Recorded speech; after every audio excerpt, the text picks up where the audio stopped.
thank you for joining this live this evening. We are working with the lovely, the gorgeous Jessica Taylor, and she will be channeling Kistos, the Pleiadian. So we're going to be answering any questions. If anyone has any questions for the Pleiadians, please do write them for us. And we are going to do our best. We've got a list of questions here, but we're going to do our best to answer any questions. So do you want to introduce yourself? Tell us a bit more about this. Hi, yeah, I've been channeling Kistos for quite a long time now, and he brings through both an individual and a group perspective from seventh dimensional Pleiadian consciousness. So he's able to have individual experiences as well as tuning into the collective of that realm and that vibration. Right. She's got an alien pal, and he's going to talk through her. He's going to talk through me, yeah. I'm just the mouthpiece here for You're the radio. You're the mouthpiece, aren't you? It's like a puppet. I'm tuning into a frequency. He's got his hand up your ass. And he's talking through you. Indeed. Enjoy that image. Yes, enjoy that image. Imagine this alien with his hand up her ass like a puppeteer, and Julie and Jess will be the mouthpiece of the Pleiadian consciousness. So, very serious video. Thank you everyone for joining. We've got a few people watching. I'm just going to check the other stream, make sure it's working there. Looks like it is. Can't see anything else. Hopefully we're in shot. Right. Should we get to it? Anything you want to say before we start? That's right. We'll let them come through. We'll just let them take come a moment through. or two. So yeah, the Kiss is going to come through, and we've got some questions. As I said, let us know in the comments anything you would like to know from the Pleiadians. Okay, whenever you're ready, Jess and Kistos.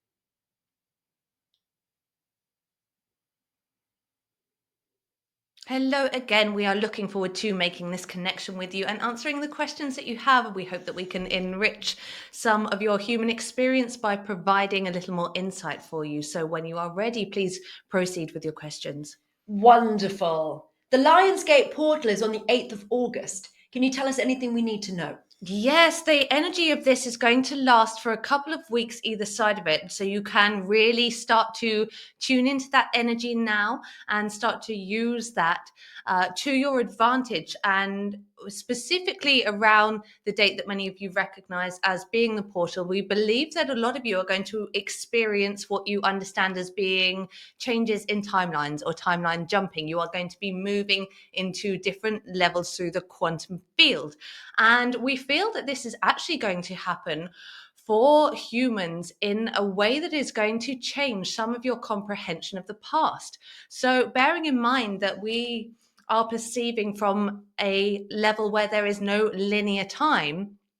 So we are going to explain this a little bit more from the perception of non-linear time. So some of the events that you have experienced in your past, as you make this quantum leap collectively during this energetic time, there will be certain things about your past that will change because you have actually moved into a different timeline. So some of that will be appearing to you as revelations about previous events that might have happened that you were told at the time happened differently, and now you're finding out the truth about them. But in some of those cases, this is actually going to be because you have shifted timelines and you're experiencing the reality from a slightly different dimension. So the foundations of the particular events that might have happened were different to what you will remember collectively, yet your memory is still able to tune into the previous experience, which is what causes a lot of confusion for you as humans when you do make a sudden jump and remember something in a different way. So you will expect to see over the next few weeks, there will be certain things that you understand about your past, about particular events that have happened, and you're going to find out different perspectives or different understanding of what that event actually was and how that affected the collective. You're also going to be able to use this time to shift your own individual experience of the timeline that you're in. And we think that a lot of you are going to have this happen involuntarily because the frequency surrounding it this time is so high, and because you've had so many planetary alignments that have caused many of you to start shifting and dropping levels of density, allowing you to actually make the most of this portal. So it's not always that you have planets in retrograde motion during the time of these energetic portals. It is particularly powerful at the moment because it is the couple of weeks leading up to it is allowing for the different situations to come into your life that need to be released, making it easier to then use the 8th and the time surrounding that to shift into a different timeline. We expect that a lot of you are going to see great changes to your reality, a lot of excitement, a lot of ability to manifest things that have been previously feeling like they are eluding you, things that you may have been working towards or trying to manifest or trying to create within your life for a long time will be triggered because you're actually shifting into alignment with the timeline where that reality is possible for you. So you're saying our past memories are going to be changed. Is this similar to the Mandela effect? Is that not CERN? Is this, what is it? The effect that you're talking about is essentially the same thing, and this happens many times to humans. We just think that it is going to be on a bigger scale at this time. So, for example, there is various events within your history. We're thinking of one example, and that is the death of Princess Diana. We believe that there is going to be something that is going to come out that is going to alter the collective memory of that particular event. There may be other events as well. This is just one example, but things that have been seen as very big things, which you would expect not really to change very much at the quantum level because you are all so focused and tuned into that as a specific memory that is actually going to start to be altered. So yes, it is essentially the Mandela effect, but it's more to do with your consciousness working together to shift you into a higher frequency so that you can be awakened and aware of where you have been possibly manipulated into the past. So essentially what you're doing is moving into a timeline where that manipulation didn't occur, but you will remember it as this is one specific event that has happened. And now we are learning something new about this event, but actually you're moving into a dimension where the whole event itself was different. This will give many of you the opportunity to be aware and awakened to those who may have been responsible for some form of trickery or some type of illusion that was keeping you in a lower frequency at the time. Because you are now able to shift into a higher one, you're able to separate yourself from the position of being a victim of manipulation. So with the Mandela effect, that was based on Nelson Mandela, and some people thought he was alive, and some people, which he was, and some people thought that he died in prison. So why is it there are two separate timelines, and some people believe had one reality, and some people had a different reality? How does that work? It is to do with where the frequency of the collective consciousness moves into. We cannot specifically explain to you why some of you hold one memory and one different, other than that you were operating in different levels of frequency on the remembering than what you were at the same time. So if the collective remembering is of one particular event, the people that remembered that event in that way were in a particular frequency. Then there may be another group of people who remembered it differently that were in a different frequency. But quite often what happens is you are all in the same frequency at one point in time, but then you get through to a point in your perceived future where different humans then separate into slightly different frequencies, and then that becomes two groups: the one group that remembers an event happening in one way and the one group that remembers an event happening in another. To us, essentially all you're doing is moving through different dimensions, different layers of frequency, mainly dimensional. There isn't much of a change in the vibration when this happens. It is more that you are able just to move onto a preferred timeline. You see, the human experience throughout these things is very, very similar. So the human experience of the remembering of Mandela in prison and the remembering of that circumstance happening in a different way doesn't mean that there was any great contrast in the actual frequency of the humans experiencing it. But there was enough of a subtle change in those vibrations to shift it just slightly into two different dimensions, so almost two different versions of the same vibrational reality. What you're going to start experiencing around this Lionsgate portal is much more of a vibrational shift. So instead of just separating into two different dimensions of a similar reality, you're going to move into a whole different frequency, which is why the collective is likely to experience the memory of the past in a more dramatic way than it has done previously. So essentially, you're going to be experiencing this Mandela effect, but with bigger situations on a level that is going to affect you all more collectively. What will be interesting to us, and we do not know how this is going to play out for you, is how many of you remember what you were previously told about a certain event, and how many of you move seamlessly into that timeline and never recall that that event was portrayed to you differently. So we might be able to watch you as a collective, as a species, and see that not one of you has a memory of a particular event happening in the way that we initially watched you perceive it happen. Or it might be that many of you are aware of the differences, and we hope that this is that for you, because we believe that if there is conversations between you about the different ways in which you perceive events, that's actually going to trigger a lot of you to start rethinking the way that you perceive your reality, and start making those who haven't yet tuned in to the possibility of moving into different timelines and moving into altered states of consciousness and higher states of consciousness. It's going to be another thing that is part of your awakening process as a species that will help trigger those of you who still need to level up and move into a higher frequency.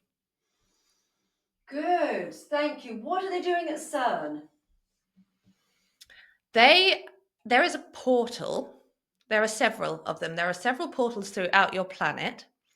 Some have been created, some were naturally made. Many of them were created in your ancient past for different beings to be able to come in and out. But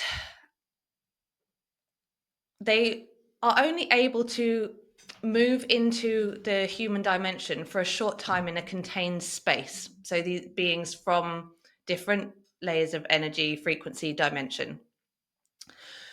And if they are not able to move out of that particularly energetically contained space, because their vibration is in such contrast to what is on your planet, and specifically to Gaia, that their physical body just cannot actually move through that. It's like trying to walk through a wall. So as a human, you perceive that you cannot put your hand through a solid object. And it would be much the same experience for these beings that would come in. They would not be able to move through the energetic field that is surrounding it. We have seen that there have been some attempts in various places under the Antarctica, and we think that this is possibly what they are attempting at CERN, but they haven't managed to be successful in this yet, where they are trying to break the energetic barrier so that they can bring through different entities and beings in order to understand them better, work with them better, etc. What they don't seem to fully grasp is that if the higher level energy beings that mean you no harm don't need to communicate in this way anyway, they do not need to come in a physical presence, because they are able to communicate telepathically, such as we are with you now, or they are able to travel in light body and ask your light body to meet them, sometimes through your astral plane, sometimes through your sleep, in order to transfer information. So the beings that are trying to pass through these specific portals, and CERN, we believe, is trying to create one of these portals, are of a lower vibrational range, and therefore would not be benevolent to you to have them coming in and interacting with your human experience. We don't see that they are going to succeed in creating enough of a destruction of that energetic barrier for those beings to actually do that, because you are essentially so far out of that alignment, so far out of that level of energy. Again, it is like saying, try and pass your hand through a solid object.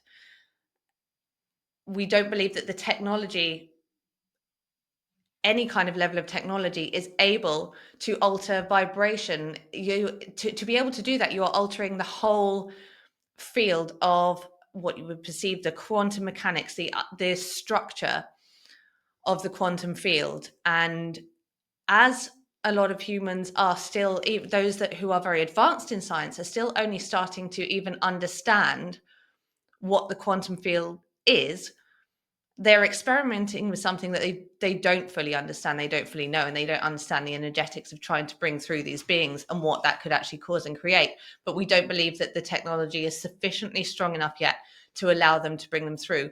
We do think that possibly at places like CERN, they are able to create the portal, but the energetic barrier should still be there. So we don't want you to be threatened by this or worried, but there are experiments going on that we would recommend are not wise.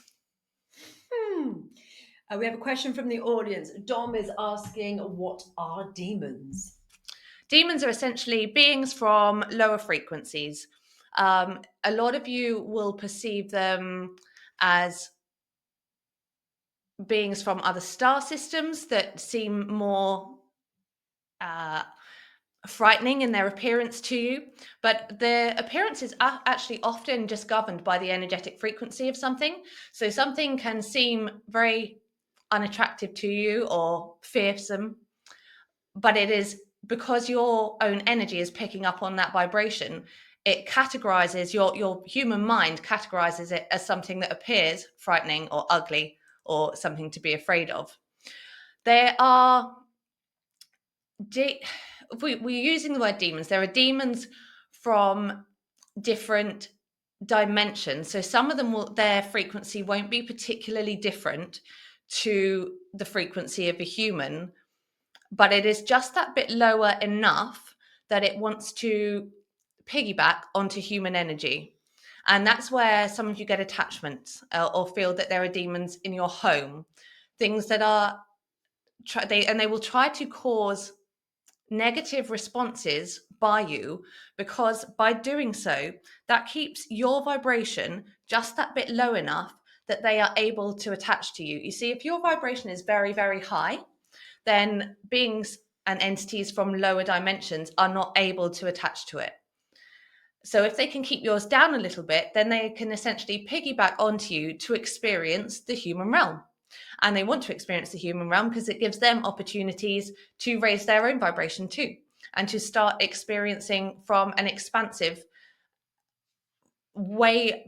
They get that expansion from the experiences that they feel energetically through you in terms of your emotional responses. So if they can create a lot of negative emotional responses, it makes it easier for them to hold on to you and cling on to you and keep going through the experience.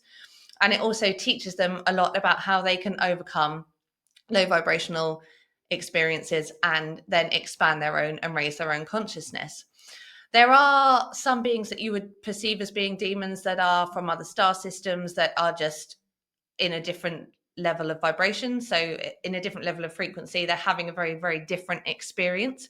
And again, they will sometimes use what will feel like manipulation or control to you, or sometimes will feel like aggressive tactics, but actually quite often that's because they're in a very survivalistic mode. And so their way of interacting with their perceived world around them is one of obtaining control over something else, in the way that maybe a lion may obtain control over another beast so that it can eat it to survive.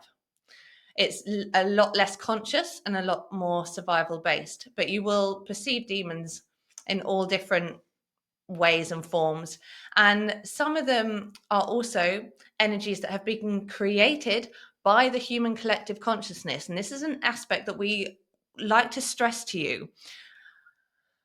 The power that you actually have, especially when you're using it collectively to observe a certain reality and then create that reality, is way more than most of you can perceive or understand. That works for the positive, and a lot of you find it harder to experience it when it's working for the positive. So when you're trying to manifest yourself a new car or a new house or different kind of living circumstances, it feels harder for you to actually create that, because it takes more energetic growth to move into the higher frequency required to create that reality, but you are perfectly capable of doing it. Your consciousness can make anything happen that you want to once you are able to move past the ego-based thinking that prevents you from believing that it's possible. When it comes into lower frequencies, you guys do that a lot easier. You are very, very good at being able to create very bad monsters for yourselves collectively. And when you create those demons, so you put the idea of Satan out there. It's very, very clever manipulation technique that was used. Let's create this idea of this evil demon or this evil entity that is going to feed off of you all. And so you all get into fear, or some of you choose to feed it because you think it's going to save you or make things easier for you. And you keep feeding that energy. But it's an energy that is created by your consciousness. So as soon as you stop recognizing that energy or that entity, it loses power. It loses the energy that it feeds off of. Once you can laugh at it. If you can laugh at an entity that is that you previously felt fearful of, the idea of Satan or whoever it is that seems terrible and unpleasant to you, if you can laugh them off and brush them off and maybe take the mick out of them a little bit, they lose their power because they don't have a hold on you. They only have power through the energy that you put into them. And you have collectively created a lot of baddies. So why is it the Simpsons TV show has precognition? Essentially, you are all able to tune into a collective possible reality. There are many programs and sources of entertainment, not just ones that seem obvious like that, but lots that goes on through your music that suggest very subtle perceptions of reality. And so if you want to create a specific reality for a collective, you feed it as many messages of the reality that you want to create. Then the collective plays its energy into that and starts to materialize some of those circumstances. Now, the reason that you don't see every single thing that is in The Simpsons actually manifesting is because you don't all watch every single episode of The Simpsons. You don't all believe that everything that goes on in that cartoon is something that is going to potentially happen. Even if you didn't believe it happened previously when it was made and it has now come to pass. Still, most of the aspects won't ever come to pass. But you observe the aspects that do, and then what has happened. So previously there have been a couple of minor events that were in that particular series that happened to come to pass. Then collectively a lot of energy was put into that, so even people that weren't initially watching that program were then looking at clips of these other possible things that could happen. So you collectively put your energy into it, which caused more of the events in that program to start to actually come to manifest. This is not a specific level of genius from a couple of humans who have written something and have huge psychic powers and have predicted everything that's come true. Essentially, they may have got a couple of things right, or may have put a couple of suggestions in there to see what happens. Possibly they had a malevolent intention to start with. Possibly they were just theorizing on what might happen. But what has then happened is you've noticed those things and more of those things have come true. And this is not just true with that. There is predictions from famous prophets such as Nostradamus. One or two of the things have come true. And then as that has been observed, more and more appear to. And some of them, it just depends on your perception of reality as to whether the prophecy has actually come true or not. You can create a lot by suggestion as a human. And there is also, of course, always the possibility that collectively as a species, you can choose to jump into that reality or you can jump into a different one. It will be interesting to see around this Lionsgate portal whether you shift timelines and no more of The Simpsons becomes precognitive. So Joanne has a question on timelines. Are there any tips to handle the timeline shifts? Paying attention now as you lead up to this opportunity for a massive jump to the things that you're being called to let go of, the things that feel difficult for you, that feel out of alignment for you, personal circumstances, anything that feels niggly or just not quite right. You need to pay attention to whether that is something that you need to let go of. Your own discernment is relevant there as to whether it is something that you need to let go of. But really, if something has sprung to mind with you right at this moment, as we have said that, is it something you need to let go of? That means that it probably is. And by letting go of that baggage, you give yourself permission to be lighter. And by being lighter, you can start to move into that quantum field. You can be very conscious as well about choosing to make this timeline leap, doing things that many of you humans do, such as writing things down or creating vision boards. But really, if you can go into some state of meditation or some state of visualization and seeing and doing the best that you can to record, to bring in the feeling of what you wish to next experience, will start to align your energy, because that's the key way that you can make any timeline jump, is by feeling that energy within your body. So even if you ask, whether you call it spirit or source or God, to bring into your body for a moment, you sit there and you visualize the holiday that you might want to be going on, a travel experience, or the new partner, the feelings that you want to have around that experience. Try not to get too specific with where it must be or who it must be, but the feelings that you receive by being in that moment. What does your body feel like? What do your emotions feel like by having that particular thing? And bringing that energy in. And if you can do that for 5 minutes each day leading up to this time where you can make a jump, you're likely to make it much easier to move into that vibration. But if you are carrying a lot of density, that will be harder. So if you feel that there are any lessons coming around for you, and look at your own astrology too, there is lots of mechanisms within the human experience that can bring you extra guidance rather than just using your own intuition. Because we understand that although your intuitions are very, very powerful, they can be hard to tune into, particularly when it comes to events that you do not actually see as preferred. So say you want to let go of you're feeling that you need to let go of a relationship, and that gut feeling is strong because it's maybe not something that you prefer at the moment.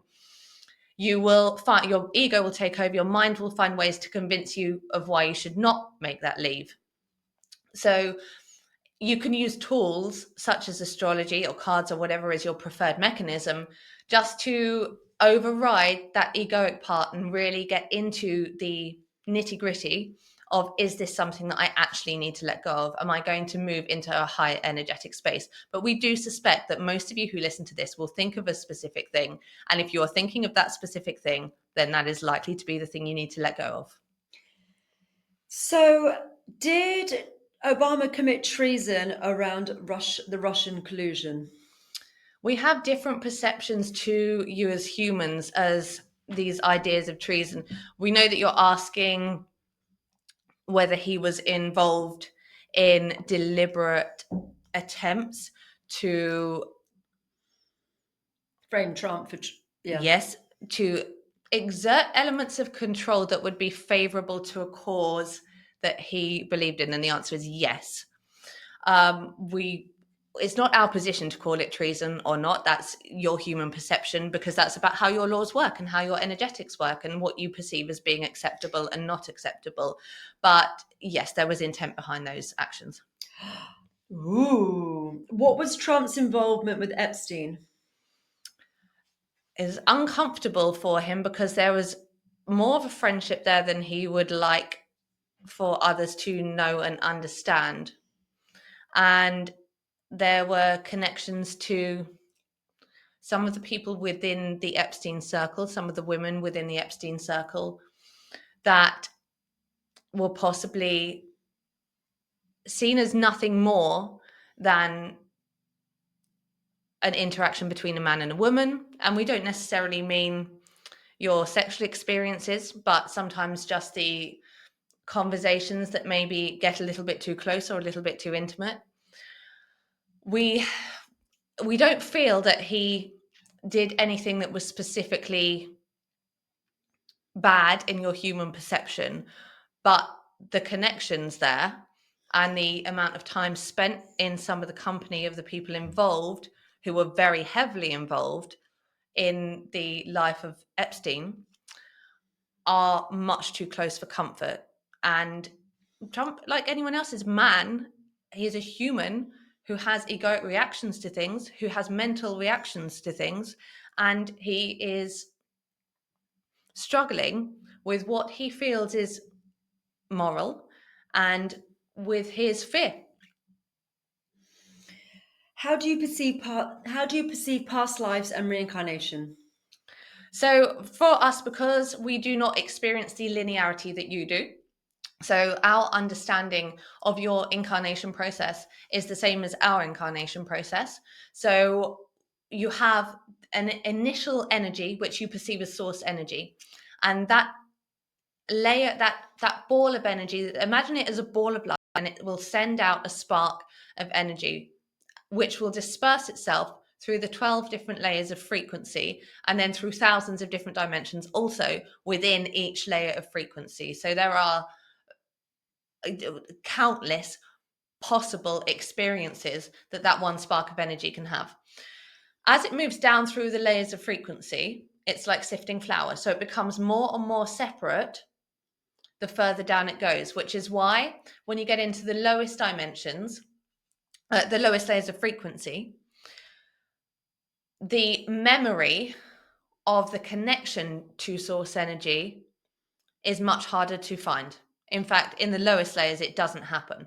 And that's where you get some of the entities that choose to piggyback onto you, because it actually gives them a little bit more potential to be able to tune into that memory themselves. Everything that exists, whether you see it as bad or good, dark or evil, is actually about finding its own way to remember its way back to source.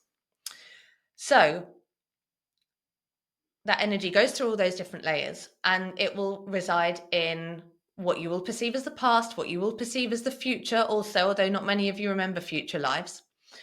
You because of your perception of linear time, it's very hard for you to tune into a future reality, and also that is subjective to the frequency and the timelines that you choose to engage with.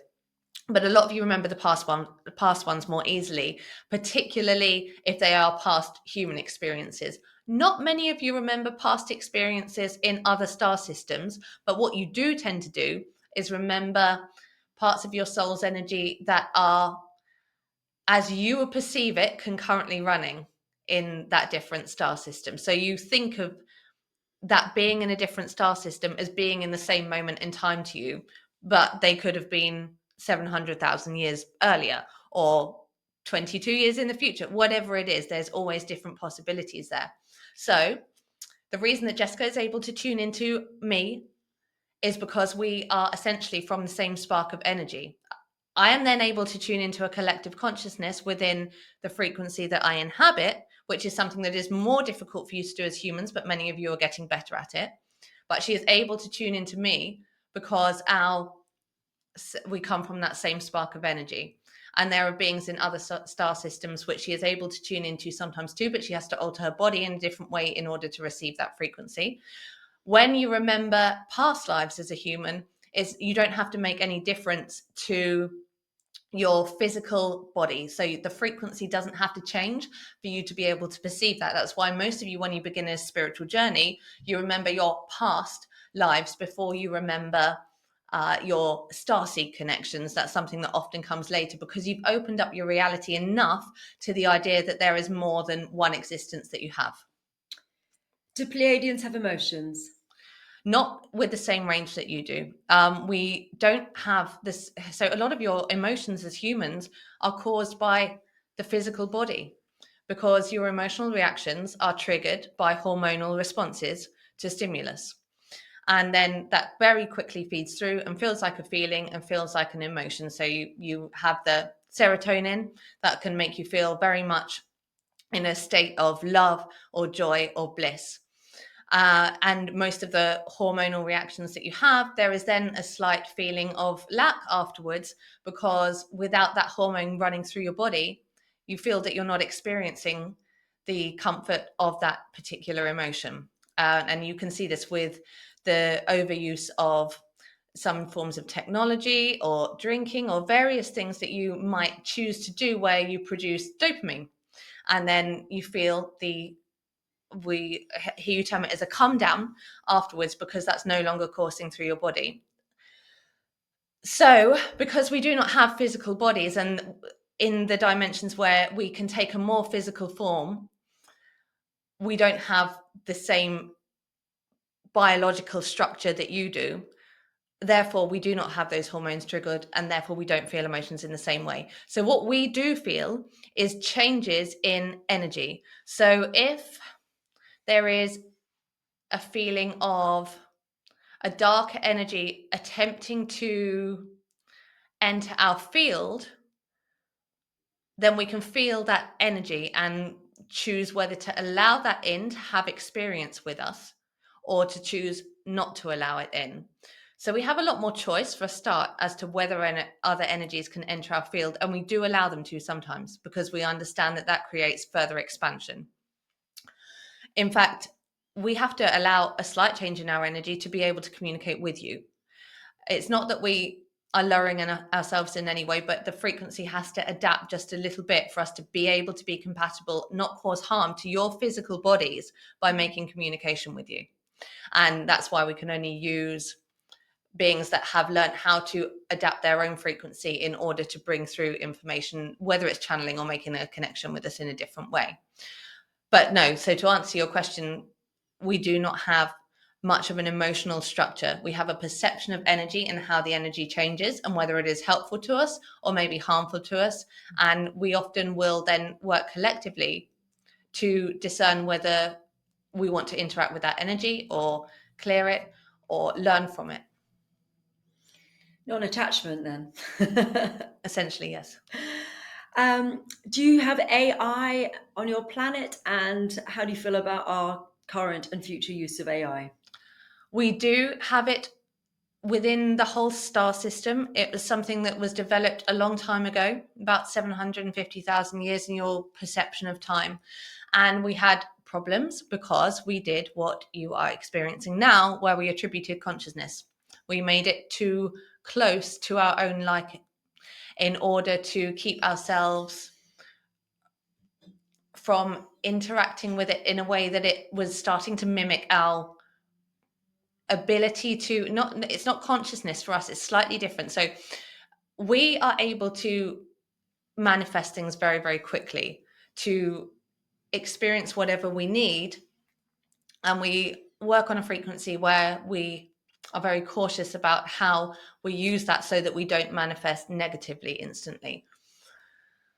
So what the technology that we had developed was doing was learning how to create frequencies, and was able to create certain vibrations that were causing instant manifestation. So essentially, you would perceive it as humans as the mimicry of consciousness.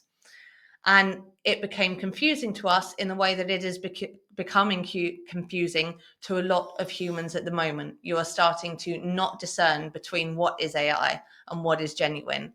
And this is happening faster and faster, and the AI is mimicking the consciousness faster and faster.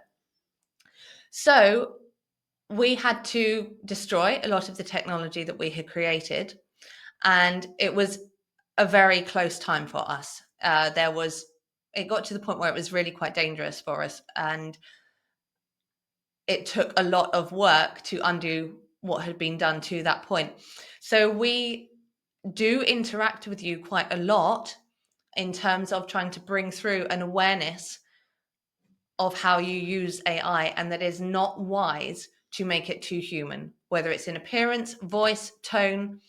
And the more of you that feed your ideas about consciousness into the AI, the faster it's going to learn how to reflect that back to you, and the faster you will see it, particularly with younger generations, that they are less able to discern between the difference.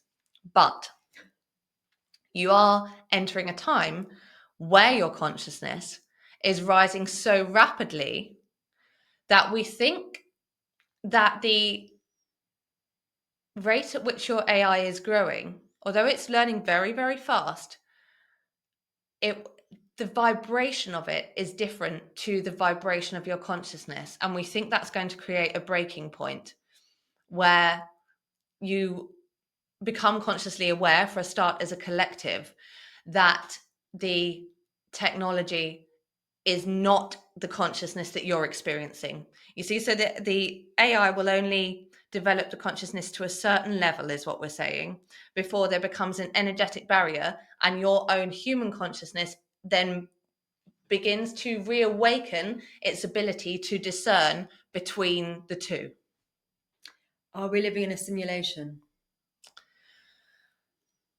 Not in the sense that some other being or some other group has created something for you and that you're all just puppets in this matrix and that you have no control over your circumstances. It's not that at all.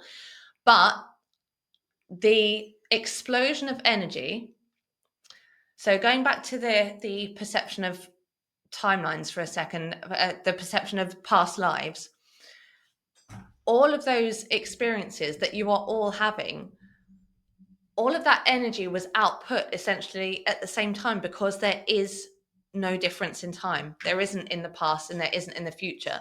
So all the energies of the incarnations that you're having have all come into being and are all existing in one moment.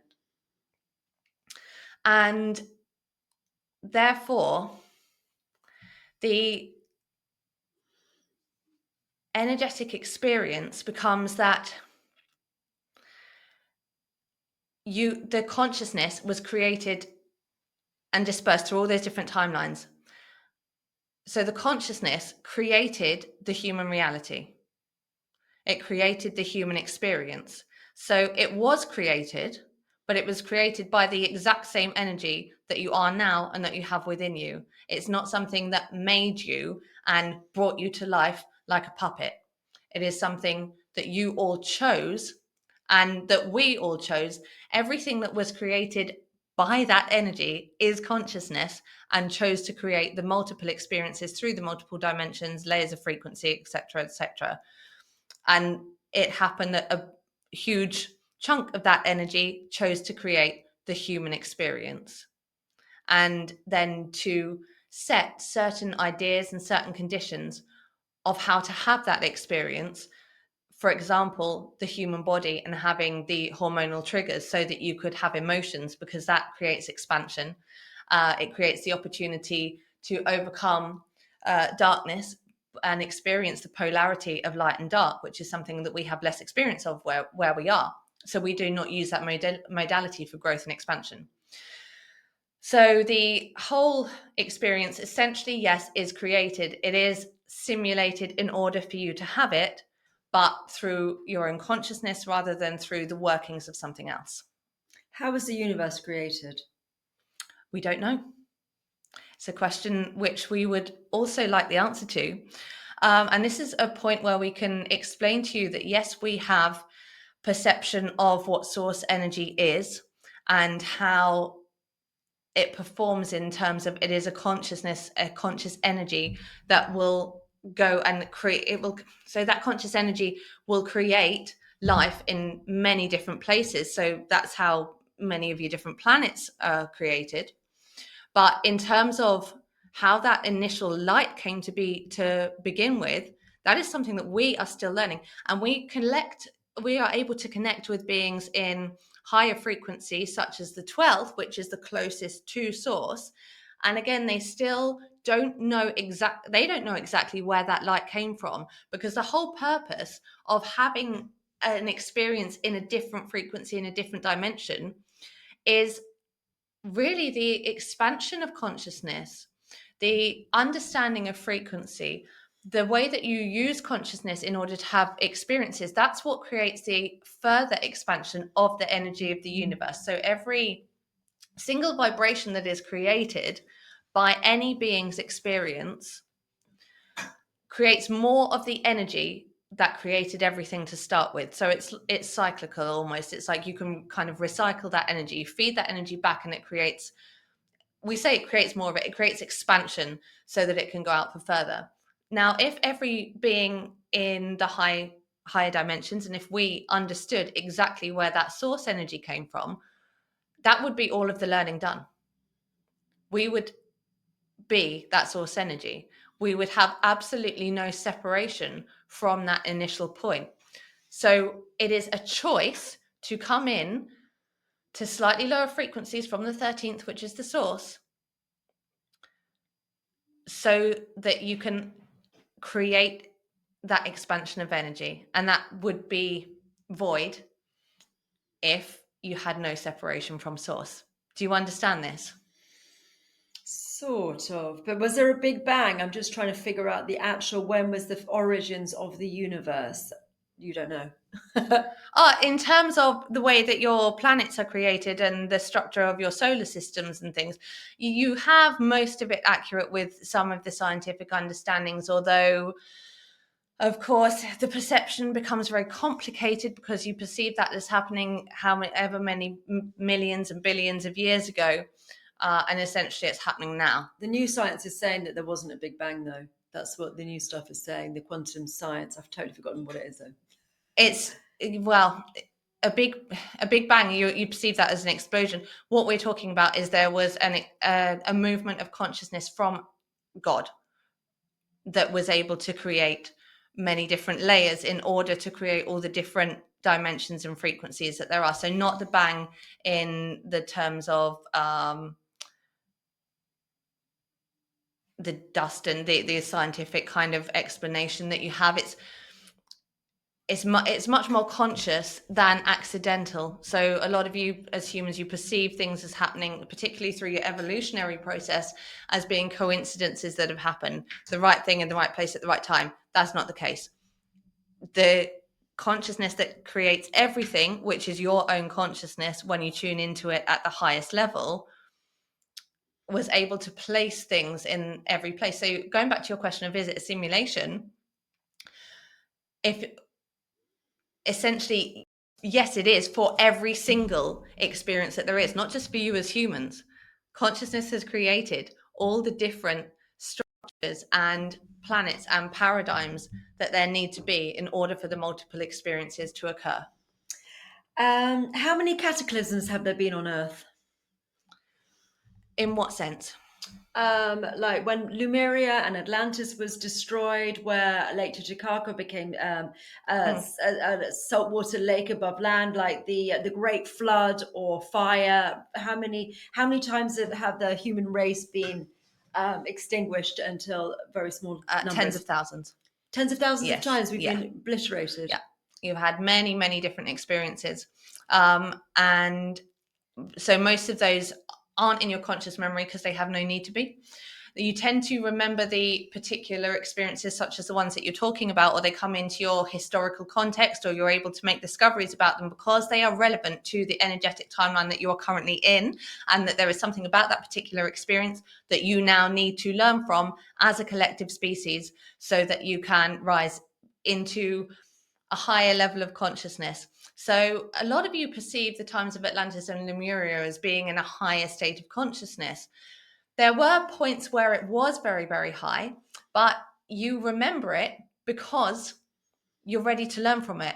So you may be in a resonant match with the higher points of that now, and we understand that doesn't always feel like it to you, but you will go to a point where you are an energetic match for that highest point, and then you will have a choice as a species to continue and surpass the highest energetic point of those civilizations, or to allow a cataclysm, a catastrophic event to happen that will plummet you back down again. And that's what the human experience has been many times around.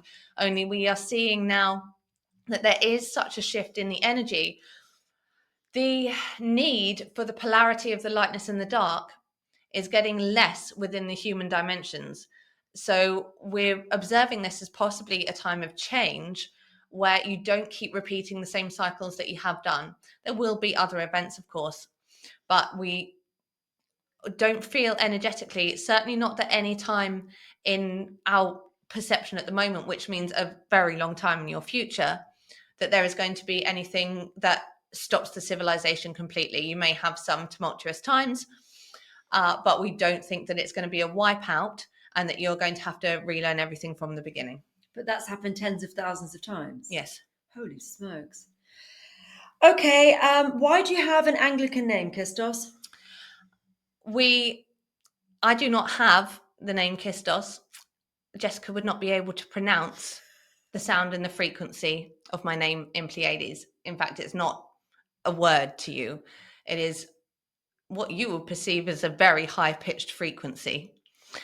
And so, same with many different entities that choose to work through channels. We provide a sound that the channeler firstly is able to perceive, and the sound that we will bring through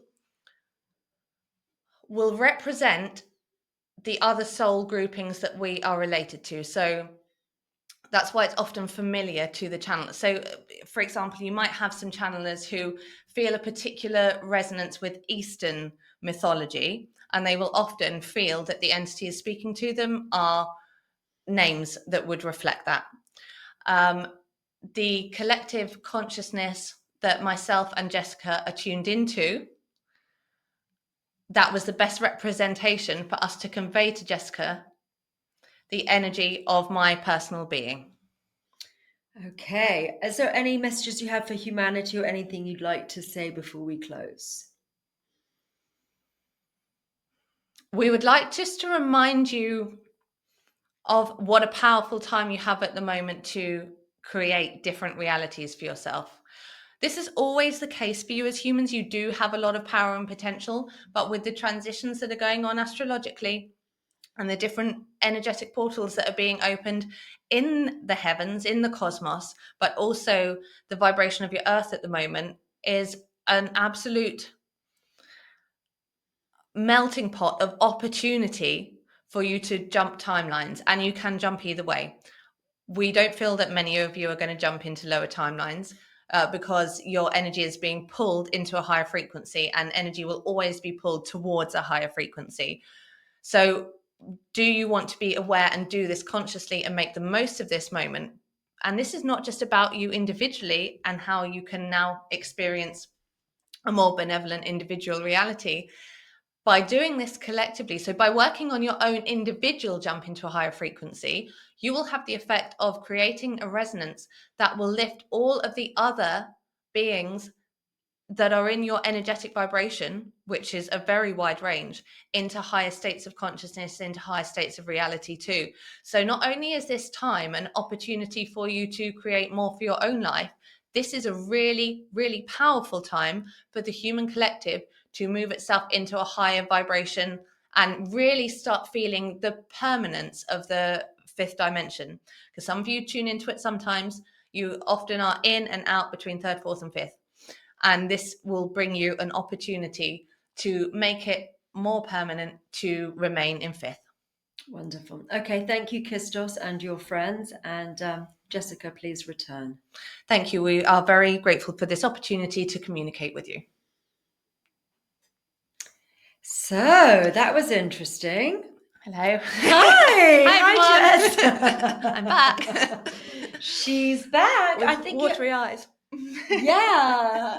So it's really interesting because Jess has no idea what you were talking about, do you? No, I'll get the occasional image or feeling about something, and then I can say, hey, were they talking about this? But yeah. The most shocking one was that there was tens of thousands of cataclysms have wiped out the human race. So what? I asked them twice. What information then do we have that we could gain from that? But no, I just, they think about Lemuria and Atlantis, and there've been some cataclysms like the Great Flood. There's supposed to have been 7 or so, as far as I've heard. No. Tens of thousands of times that the human race has been pretty much wiped out. Tens of thousands. Oh my God. That we need to maybe ask them a little bit more then about what those were and how we can make sure that doesn't happen. Well, no, apparently, we spoke all about it. But so the only ones that we know about, or we can actually tune into the ones which are sort of relevant to our vibration at the moment, which is the Lemuria and the Atlantis. Okay. But because there's nothing to be gained from it, because our vibration is similar to that, and because our vibration isn't of the previous one, we're not going to really find anything out about it. What did they tell us about Lionsgate? Because we spoke off camera about yes. it's coming out. There's some information before and after 2 weeks, before 2 weeks, after, and it's about using the timelines to create the reality that we want and spending some time each day focusing and getting the energy of the vibration of the things that we'd like to achieve. Let's use that. Let's really manifest together. Yes. So if anyone does want to have a one-to-one session with Jess, what's your... you can find me at jessicataylorintuitive.net. You can book personal one-to-one sessions online there. If you are in a different time zone and the times are awkward, then just drop me an email and we'll arrange something for you. And I've got a new course. I have, yeah. I've got a course on the law of vibration. So if you want to learn how to lift your frequency to create better experiences for your human experience, and also which will help you to open up your intuition and maybe do a bit of channeling and tune into your higher consciousness, then check out the course on the law of vibration, available at jessicataylorintuitive.net. Lovely. Thank you so much. Thank you, Antonia. See you later, everybody. Bye.